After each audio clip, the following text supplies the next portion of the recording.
I think you're gonna love these fall DIY decor ideas.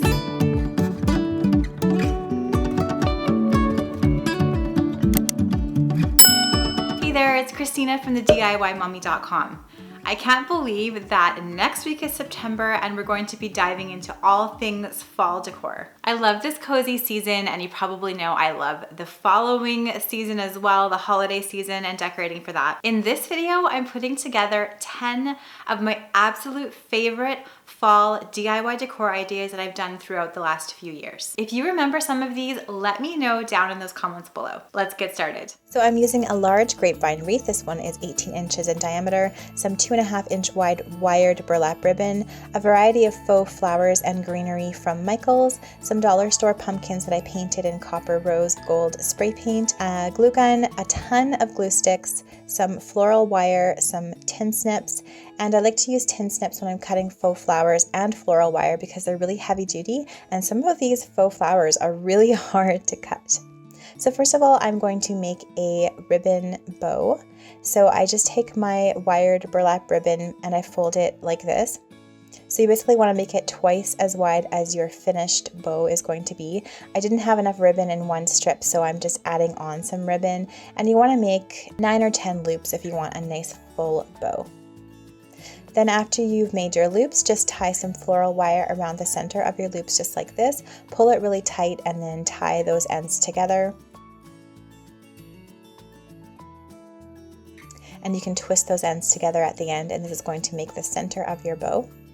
And then you can just trim the remaining floral wire with your tin snips. After you've done this, just gently grab the loops and just pull them out of the center, out from the center. And you want to pull one to the left and one to the right, one to the left, one to the right, etc. And then you can just fluff out the loops as you pull them. I could play forever with my ribbon bows, with my wired ribbon bows. I mean, you really can. So just have fun and play with the shape of it until you're really happy with how it looks. So the one I'm making here, I just wanted it to be just romantic and casual and just fluffy and pretty. And then I'm just trimming off the excess ends just like this. I love when grapevine wreaths are kind of off center, so I'm putting the ribbon on the top left like this, and then I'm cutting a piece that's about 2 feet long for the ends of my bow. Then just glue the ends of the bow to the top of your grapevine wreath like this, and then put that bow on top with some glue as well. And I just hold everything down for a little while until the glue sets and it's ready. You can also play with the ends of the ribbon to make them hang how you like here as well. Next, I'm just cutting the largest of my flowers. I'm cutting most of the stem off and just leaving enough stem to push through the grapevine wreath to hold everything in place. You are going to glue all of these later, but I like to cut everything, place it first, and then once everything is placed how I like it, then I glue everything in place after that. So one trick that I like to use is just starting with my largest blooms and arranging them how I like, and then going to my smaller blooms and items, and then finally ending with my greenery and smaller items. This really helps me create the visual that I want. So you can see I'm just kind of playing with the placement of my large blooms. I have some sort of coral color orange flowers, I have some pink flowers, I have one white flower, and I have different shades of greenery and some yellow autumn leaves. I'm also incorporating those peonies that I got from Amazon a few months ago in the summer into my wreath here. And that's another tip you can use, is you can incorporate summer flowers and spring flowers into autumn decor. Just make them look a little more fall-like by adding things like pumpkins, some fall leaves, some wheat, and burlap textures and things that turn those summer florals into something that looks more like fall. So after I have all my big items the way that I want them, now I just glue them all in place. So the shape that I'm going for here is very full where my bow is, and then thinning out towards both ends. So I'm trying to keep that in mind as I place my flowers and my greenery. So after all my larger items are placed, I'm going for my greenery. I loved this seeded eucalyptus I found at Michael's, and I love how adding this greenery just adds another pop of color to this wreath that is very, very pink focused. So the green just kind of makes it look a little more natural and just adds some more color. So I'm adding the greenery to the ends. I also have this smaller eucalyptus that I'm adding throughout the rest of the flowers here, just to give little pops of green everywhere on the wreath. And again, I'm just placing everything first, and then I'm going to glue gun it at the end. And then finally, I really loved these fall leaves I found at Michael's, and the fact that they are kind of in my warm, light shades, this really pretty yellow shade, and I'm placing those throughout my arrangement as well to add even more of a fall look to my wreath. So again, just putting everything deep into the grapevine wreath. I love grapevine wreaths for this reason. They hold everything in place really nicely, even without glue. But after I do this, I do put the glue on the ends of my faux flowers and then put them in place. I just put a little bit of glue gun glue at the base of my stems. Not too much, because I really like reusing my grapevine wreaths, so I'll be able to just take all of this stuff out if and when I ever want to change this wreath up for another season or another year.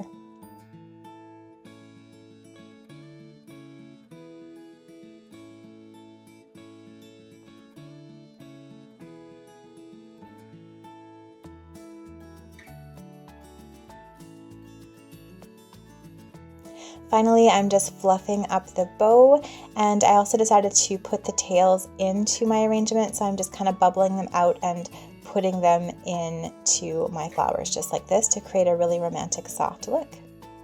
And that is my finished grapevine wreath for fall. I really love this non-traditional color scheme. However, I think it still has lots of fall elements like the leaves, the pumpkins, a little bit of orange, but more of a softer orange, which I prefer. Now I want to show you how to make a beautiful fall pillow out of Dollar Tree napkins. I found these napkins at Dollar Tree. I love the plaid pattern, and they happen to be about 10 by 20 inches, which is the same size as a pillow insert that I had. So just make sure to iron your towels like I'm doing here to make sure that they're nice and smooth. And then I printed out this grateful sign. I will leave a link to it down in the description box below if you want to print out the same one using the same font. The font is called So Lovely. And then I'm starting doing the poor man's version of image transfer. I'm taking a pencil and just rubbing that all over the back of the pattern, and then I'm taping the pattern onto the center of the pillow like this. Next, you can go ahead and go over the letters of the pattern with a nice sharp pen, and then make sure as you're going along that they're transferring with that pencil to the fabric. This is going to give me a nice outline to follow. You could just kind of eyeball these letters when you are doing the embroidery portion, which I'll show you soon, but I just wanted to have a guideline. If this is really light like mine was, you can go ahead and trace over the letters again with a pencil after you've transferred them onto the towel. So I'm making my pillow say grateful so that it's going to work for the fall into Thanksgiving, which here in Canada is early October. Next, take some embroidery floss. I found this on Amazon, but you can also find it at the Dollar Tree, and just cut off a portion of it, put it in an embroidery needle like I'm doing here. I had a bagel cutting incident in the middle of this video, so that's why I have a band-aid on for a portion of this. And then go ahead and use a running stitch and follow the lines of the letters that you made. So a running stitch is when you just put your needle up and through the fabric and then back and down into the prior stitch. So it just makes a nice straight line, and you're just going to follow along on the image transfer that you made. So I'm using basically a dark gold color, almost a copper color string, because I'm loving those ambers, those golds, and those copper for fall this year. But you could use any sort of color that you want of embroidery floss. You could just use black if you want a nice monochromatic pillow, or any color that you wish.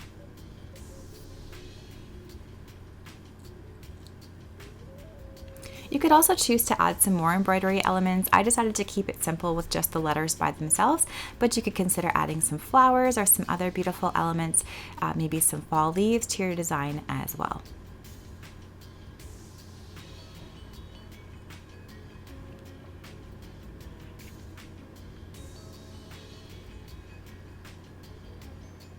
So after you finish stitching the letters of your pattern, you can turn your towel to the back side and make sure you create a nice firm knot to keep all of that embroidery in place.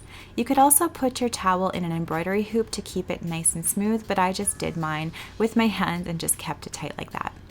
Next, put another towel over top of the first one, make sure the right sides are together, and then pin them in place together. I just wanted to make sure that the plaid lines were lined up on mine so that when you looked at the pillow when it was all sewn, all of the lines of the plaid were nice and straight. Then go ahead and take a sewing machine and sew all the way around the pillow. However, you want to leave a nice 12-inch approximately long hole in the bottom of the pillow so you can turn the pillow right side out and put the insert in afterwards. Make sure to backstitch at the beginning and the end and use about a 1/2 inch seam allowance. You could also consider hand stitching this if you don't have a sewing machine. After that, I like to clip the corners of my pillows like I'm doing here. This makes the corners less bulky when it's turned right side out. Then go ahead and turn your pillow right side out. Make sure to push those corners out with your finger or with some blunt end of a knitting needle or scissors. And then you can take an approximately 10 by 20, perhaps even a 12 by 20 pillow might work here, and put it into the pillow that you've created.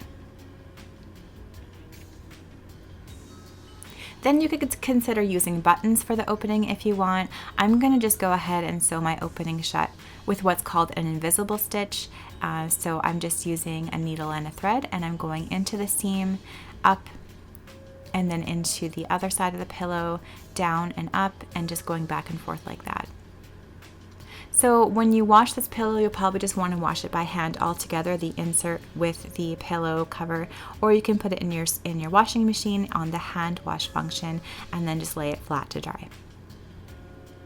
So after you've reached the end of your hand stitching portion, you can just tie a nice firm knot and cut the rest of the thread off. And this is how this sweet fall pillow turned out.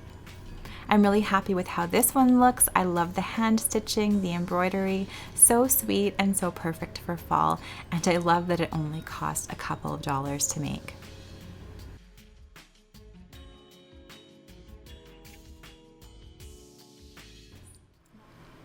So I just found these books secondhand, and I'm just covering them with some white chalk style paint. I know some of the books are already white, but I wanted to hide the spines of these books and make them look really consistent.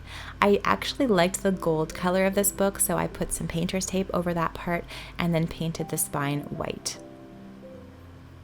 After the chalk paint is dry, just take some Mod Podge and put it all over the covers of the book, and then you can take some vintage doilies or some doilies that are special to you, maybe something that your grandma made or your aunt made, and you can just put them into the Mod Podge like I'm doing here.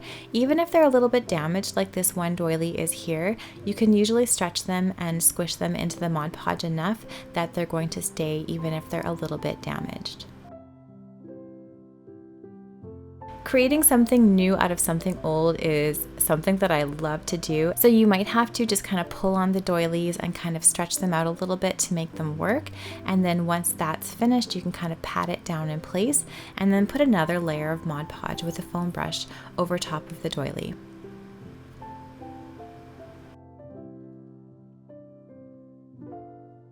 I love this tone-on-tone look with the white doily on top of the white book, but you could also experiment with having contrasting colors or something a little bit different if you wanted to paint your book a different color or use different colored doilies. I do like how this ended up looking on the gold book as well. As you can see, the Mod Podge is going to go on white, but then it's going to dry clear and give the book a really unique and beautiful effect.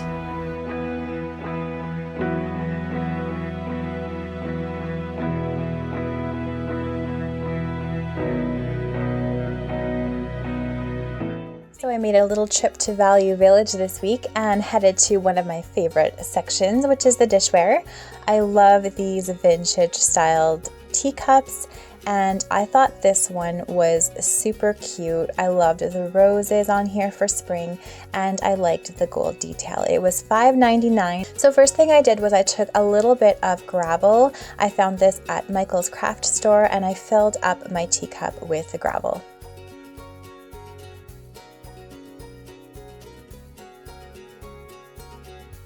Next, I found this little faux fairy garden tree at Michael's as well, and I just placed it in the gravel. I'm making everything here movable just in case I want to use this teacup again for actually drinking tea out of, and I thought it would be cute to kind of set up a little tea party in this teacup. So I found this cute little mushroom stools and table at Michael's as well, and I just kind of propped them up in the gravel. Next, I took this reindeer moss and I just put it around the table and the stools, just kind of to look like little mini bushes. Now, everything in this little mini fairy garden is not live, but I have made live fairy gardens before with live plants, and I'll leave a link to those in the description box below. So then I found these teeny tiny little mini teacups and teapot, and I'm just going to use a small dab of glue gun glue to place them on top of my little mushroom table. And I'm just using a really small blob of glue on the bottom of these just in case I want to remove those ever again as well.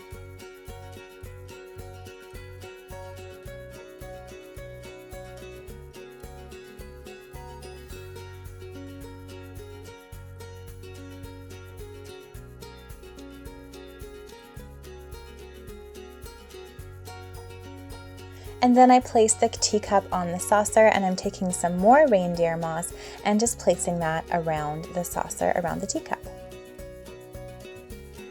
I really love this combination of the green of the moss and the beautiful pink on the designs on the teacup. Next, I just found some really thin dogwood trees in our woods on our acreage, and I'm just cutting them to make a teeny tiny fairy ladder. So I cut 2 vertical strips that were about the height of my teacup, and then 4 horizontal strips, and I'm just using my hot glue gun again to glue the horizontal strips to the vertical strips to create a miniature ladder.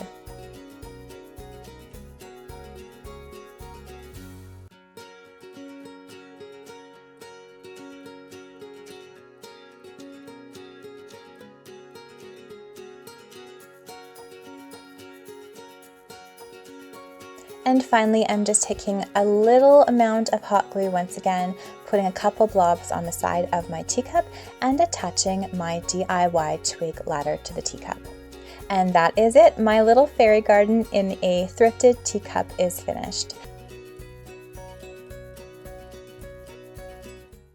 I have this cutting board from Walmart. I found it there a few years ago, and I love the wood and the marble. I thought it would be fun to give it a little bit of a decoration that's perfect for autumn. This is Cricut's removable vinyl, so I can put this on the cutting board and then remove it whenever I want to change up my decor. I'm putting it here on my Cricut mat, and then I found some adorable artwork on Cricut Design Space. It says pumpkin spice everything in a really beautiful handwritten font, and I'm going to cut this onto the vinyl. If you don't have a Cricut, I'm going to leave some links down in the description box below where you can buy a similar sticker for your own cutting board. There's lots of people on Etsy that create these and sell them.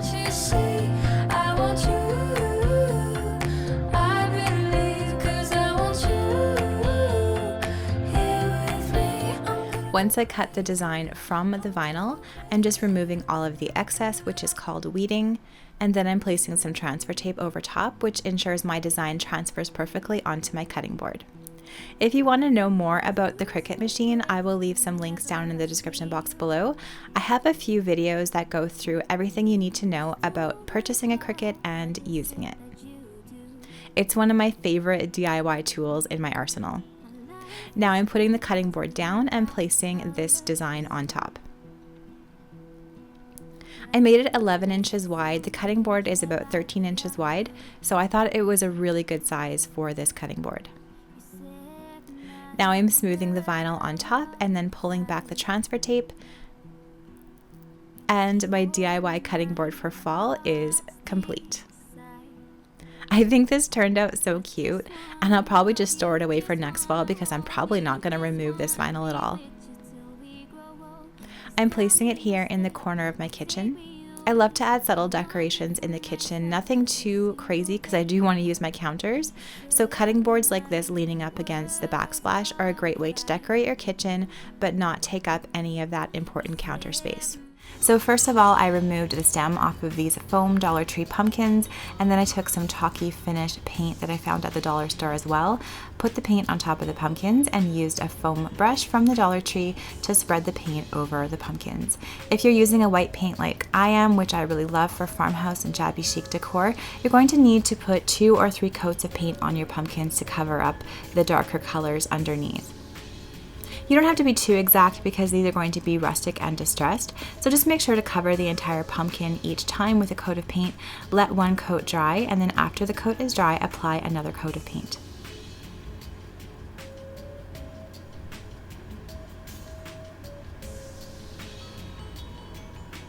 After your paint is finished, take a sanding sponge and start to distress the pumpkins like I'm doing here by just sanding on the raised portions of the pumpkins. I found my sanding sponge at my hardware store. And this makes them look nice and distressed. After this, you can take a tack cloth or any type of sticky cloth, and you can just remove any of the excess sandpaper residue off of the pumpkins. Now I'm taking this crochet lace trim from Dollar Tree as well and creating a cute little bow. You can make them any size you want for your little pumpkins and then trim off the excess trim with some scissors.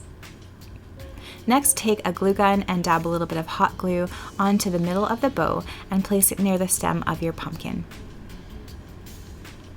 Next, take some of the Dollar Tree hydrangeas. These are the ones that they have this year, 2019 for fall. I'm just taking 1 petal, and then you can also take some of the foamy sort of berries. I'm using white berries from the Dollar Tree as well. Just remove a little portion of the stem and glue it in place on the top of the pumpkin. So here's my first version of these adorable shabby chic romantic pumpkins, and then for a simpler version you can take one of the painted pumpkins, you can put a little sprig of the Dollar Tree white berries on top like this and just leave it like that for a little bit more of a simple look. I really love how these turned out. I do love how the Dollar Tree already had this beautiful coppery colored stem, this rose gold stem. So when I popped it back onto the painted pumpkin, it worked so well with the flowers and the lace and everything all together. I think I'm going to use these in a tiered tray, so stay tuned for that decor coming soon. So I used 1.5 yards of faux fur fabric and 1.5 yards of minky fabric. I found my fabric at fabric.com, and I'll leave a link down in the description box below for other sources of really beautiful faux fur fabric. So my blanket ended up being a little bit smaller than a common throw blanket because I only wanted to buy 1.5 yards of each fabric just to keep it a little more budget friendly because faux fur fabric can be quite expensive. Then I decided to make the width of my blanket 48 inches wide. So I took a soft ruler and I marked out the 48 inches, and then I used my hard ruler to connect the marks together to make a straight line. Now the trick with cutting faux fur is you have to try to cut just the backing of your fabric. So here's a close-up. Just slide the tip of your scissors in the backing like this. So you're missing all of that fur and you're just sliding the scissors through the fur and cutting the backing only. This is going to leave your fur nice and long on the front so that it doesn't have that chopped haircut look after you're finished your blanket. So use a nice sharp pair of scissors and really take your time when you're doing this. It's going to ensure a beautiful blanket when you're finished it in the end.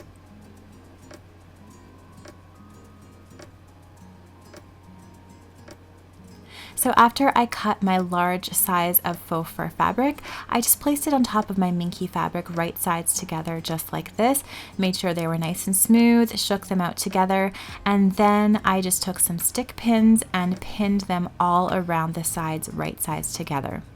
And my camera did not work for this part, but all I did was I just cut the minky fabric to the same size as the faux fur fabric with my fabric scissors. Next, what you're going to do is you're going to sew all the way around the blanket using about a 1/2 inch seam allowance with your sewing machine. Use a nice large stitch length and a nice tough thread. You might have to gently pull your fabric along because the faux fur fabric is so thick. Make sure that you've pinned all the way along your blanket every few inches. The more pinning you do for this project, the better, because the minky can be a little bit stretchy and slippery. One trick here is to kind of push that faux fur inside of your seam like I'm doing here. When you reach a corner, put the needle down, and then you can just turn your fabric 90 degrees, put your needle back in, and continue sewing.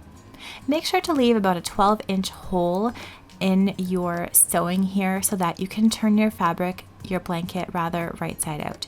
So make sure to back stitch, so go forward and backward a little bit with your machine at the beginning and the end of this hole. Then what you need to do is cut the corners of your blanket. This is going to ensure that when you flip the blanket right side out, you're not going to have really fat, bulky corners. And then just turn your blanket right side out. You just grab the fabric from the inside and then pull it right side out. I'm loving how this blanket looks. It's so lush and full. I love the color, kind of that really warm gray color of this faux fur. The final step of this blanket is you're going to take a needle and thread and you're going to hand stitch that hole shut. So what I do is I just kind of fold my fabric inwards to each other and kind of guesstimate the 1/2 inch seam allowance. And then I tie a knot in my thread. I put it into the fabric from the back to the front, and then I grab about a 1/2 inch of one of the fabrics and then a 1/2 inch of the other fabric on the other side.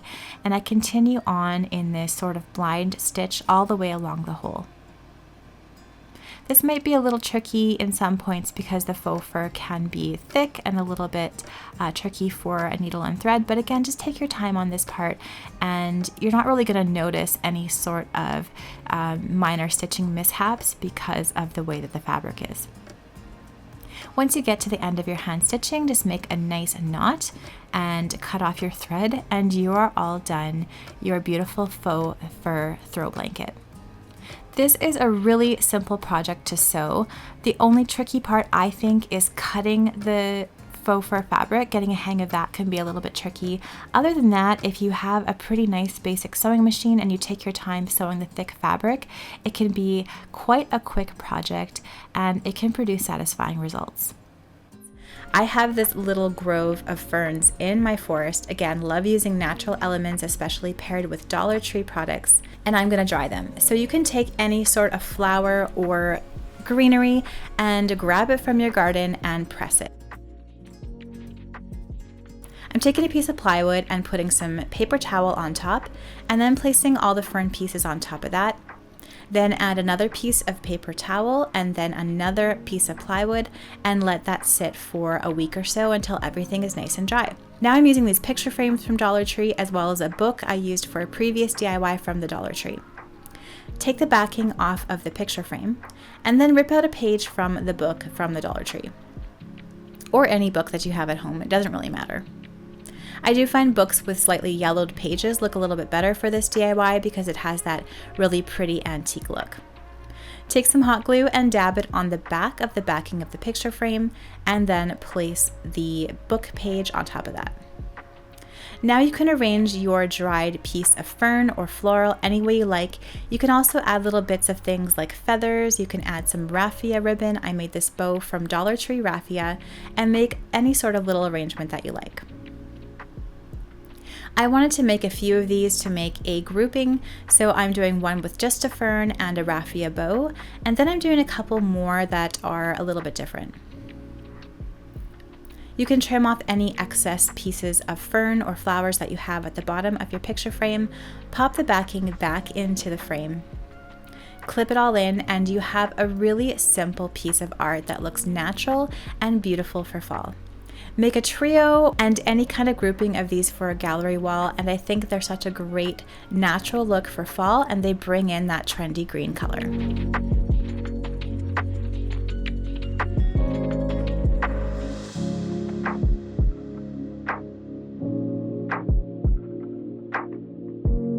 To make some pretty DIY floral wood slice coasters, you'll need some small sanded wood slices, some decoupage medium, and a foam brush, your Canon Pixma printer, some vintage floral graphics you find online, and transparency film. Find some royalty-free vintage floral images online, and then print them onto some transparency film made for inkjet printers using your Pixma.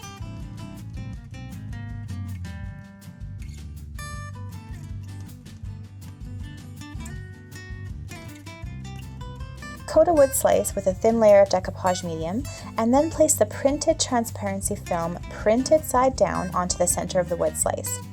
Transfer the image to the wood slice by rubbing the transparency film with your thumb.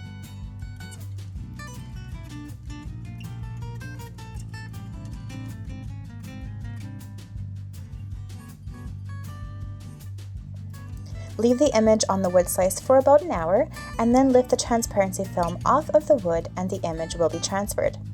Finish the coasters with a coat of oil-based sealant. I wanted a fresh new doormat, but I didn't want to pay a lot. So what I did is I bought a little mat from Dollarama, that's the dollar store here in Canada, and then I grabbed an image off of Cricut Design Space. It's a cute little autumn vibes image, and I have the stencil vinyl. I will leave a link to all of these products if they're online down in the description box below. And I'm taking my Cricut Explorer and cutting the design on this stencil vinyl.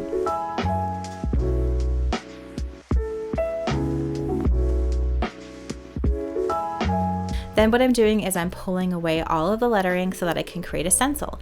Now you do not need a Cricut or any sort of cutting machine to make a mat like I'm doing here. There are a couple of other methods that you can use to create a stencil, and I'm gonna make sure to leave those down in the description box below just so that you know that you don't need a cutting machine to do that. I did a video last year or the year before on how I made a mat without the Cricut. Turned out really well as well, so know that you don't need a Cricut to make this, but it definitely is handy to have one, and I love that I can get the really crisp lines with the Cricut because it cuts it so perfectly. Then I made sure I cut my two set pieces of the stencil so that when I put them together, the words lined up nicely. Now I'm taking what's called transfer tape and putting the stencil on that so that when I transfer this design onto my rug, it's all perfectly lined up and the insides of the letters are in the right spot. I'm using this Cricut kind of flattening tool to make sure that everything's sticking, and then I'm removing off the backing of the stencil. This mat I got at Dollarama. It was $2, and now I'm just placing the stencil on top and removing that transfer tape. Like any textured mat, it might be a little bit tricky to get your sticky stencil to stay in place, but just take your time and remove your transfer tape nice and slow, and it should stick eventually.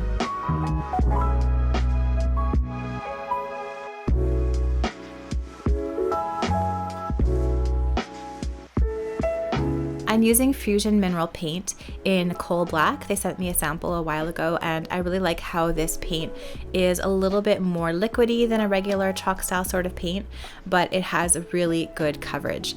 Then I'm taking a stencil brush and I'm just dabbing the black colored paint in my stencil. I use 2 coats of the paint for my rug. You might have to use a different amount depending on the paint and the rug that you're using. Then at the end, once everything's dry, you can simply remove the stencil. I'm using a little tool here to remove the inside of the letters. I also recommend using a very thin clear coat once you're finished and spraying that on top of your rug so that the paint stays. I have made rugs in the past where I didn't use a clear protective coat, and eventually that paint is just going to wear away. So back on our porch, I put down this really light textured rug that I've had for a few years, and then on top of that, my new Autumn Vibes DIY rug. And of course I had to style new pumpkins all around that and take a photo because I just love photos like this. Thank you so much for watching this video today. I hope you enjoyed these fall DIY decor ideas. Let me know down in those comments below which of these was your favorite. I have loved creating these over the years, and I can't wait to create some new ideas for this season coming up. If you like this video, please give it a thumbs up and subscribe to my channel for more DIY and decor ideas on a budget. I'm gonna leave some more videos that I hope you will enjoy watching next, right up here.